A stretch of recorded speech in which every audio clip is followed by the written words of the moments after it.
নামাজের মুসল্লায় বসে তুমি আবার যখন ডাক দাও রব্বুল আলামিন, পৃথিবীর কোনো মানুষ আমার গুনাহ সম্পর্কে জানে না, তুমি আমার গুনাহ সম্পর্কে জানো। আমি এমন গুনাহ করেছি আমার বিবি জানে না, বিবি গুনাহ করেছে আমি জানি না। আল্লাহ তুমি সব কিচ্ছু জানো, হে আমার প্রভু তুমি আমাকে মাফ করে দাও। আমার আল্লাহ বলে, তারপরও যদি তোমাদেরকে আমি মাফ না করি, তারপরও বান্দা তোমরা আমার রহমতের দরজা থেকে ফিরে যাইও না।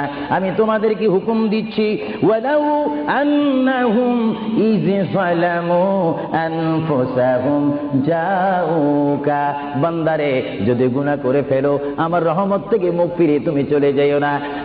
বান্দা, আকাশ পরিমাণ যদি গুনাহ করো, পাতাল পরিমাণ যদি গুনাহ করো, সাগরের পানি পরিমাণ যদি গুনাহ করো, পাহাড় তুলনায় যদি তুমি গুনাহ করো, আমার দরবার থেকে তুমি নিরাশ হইও না।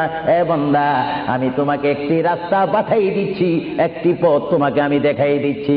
সেই পথটি কোন পথ তোমরা জানো? ওয়ালাউ আন্নাহুম ইয যালামু আনফুসাহুম জাউকা, বান্দারে যখন তোমরা বরবাদ হয়ে যাবে তখন তোমাদেরকে একটা পথ আমি তোমাদেরকে দেখাই দিলাম। সেই পথটির নাম হচ্ছে আমার রাসূলের মদিনা। জোরে বলেন সুবহানাল্লাহ।